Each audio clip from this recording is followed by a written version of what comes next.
Et hier est arrivée une quatrième tempête, celle des tarifs sur l'aluminium et l'acier. Vous savez, après 4, on réagit un petit peu moins fort, mais il y en aura d'autres, on va peut-être se rendre à 12. Celle-ci, dans un mois, verrait imposer à tout le monde, c'est pas banal, tout le monde, des tarifs sur des produits dont l'aluminium, comme je le disais, n'a pas de remplacement aux États-Unis.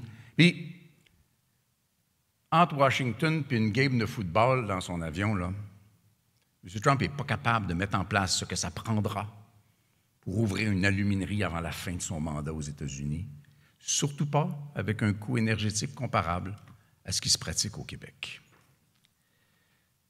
Quelques constats.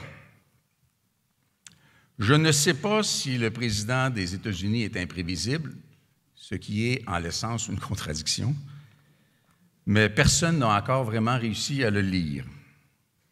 Son approche semble être animée par l'obsession de capter l'attention.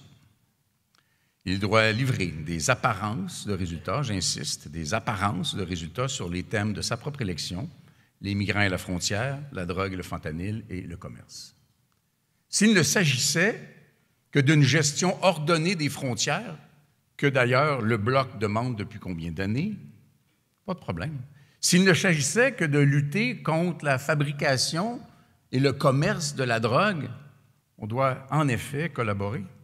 Et s'il ne s'agissait que de saines relations commerciales entre des partenaires alliés et amis de presque toujours, on serait dans un exercice rationnel. Mais il s'en tire avec des vérités alternatives affolantes. Et il y a, au Québec et au Canada, une base qui croit ça. Mais tôt ou tard, la voix de la raison devra prévaloir. Ce qui complique l'affaire, ce sont nos élections. Le message est contaminé par le désir d'exercer le pouvoir. Or, je le répète, il faut un mandat rapide et clair.